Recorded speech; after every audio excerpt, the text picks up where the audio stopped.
Dažniausiai dėvime drabužius ir aksesuarus atspindinčius savo identitetą, o žmonės gan gerai nuskaito, koks tas identitetas yra.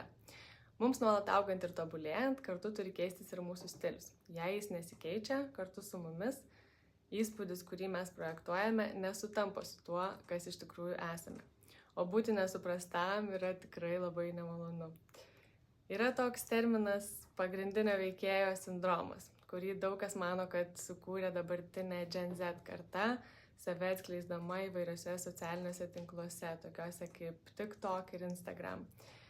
Tačiau jau 59 metais sociologas Ervingas Hofmanas pasiūlė savo drabužius naudoti išoriniam suvokimui valdyti, nes jis tikėjo, kad matome save kaip aktorius, o pasaulį kaip savo sceną.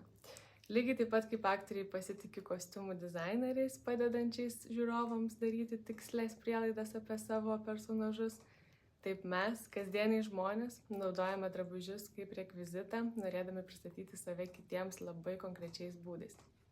Tik vietoje ovacijų mes savo pasirodymą sėkmingu laikome tada, kai žmonės žiūri į mus ir galvoja būtent tai, ko tikėjomės. Taip, net netarę žodžių, sukūrėme istoriją apie save. Man pasirodė labai gražus Jennifer Craig požiūris į drabužius, kuris savo knygoje Fashion The Key Concepts arba Mada pagrindiniai konceptai atskleidžia daugybę būdų, kuriais drabužiai atspindi kalbą. Jis sako, kad galime galvoti apie madą kaip apie kalbą sudarytą iš žodyno, tai yra drabužių kolekcijos būdingos tam tikrai kultūrai, sintaksės, tai yra taisyklių, kaip derinti drabužius, ir gramatikos, tai drabužių išdėstymo ir susiejimo sistemos bei tam tikros išvaizdos reikšmės aiškinimo susitarimų.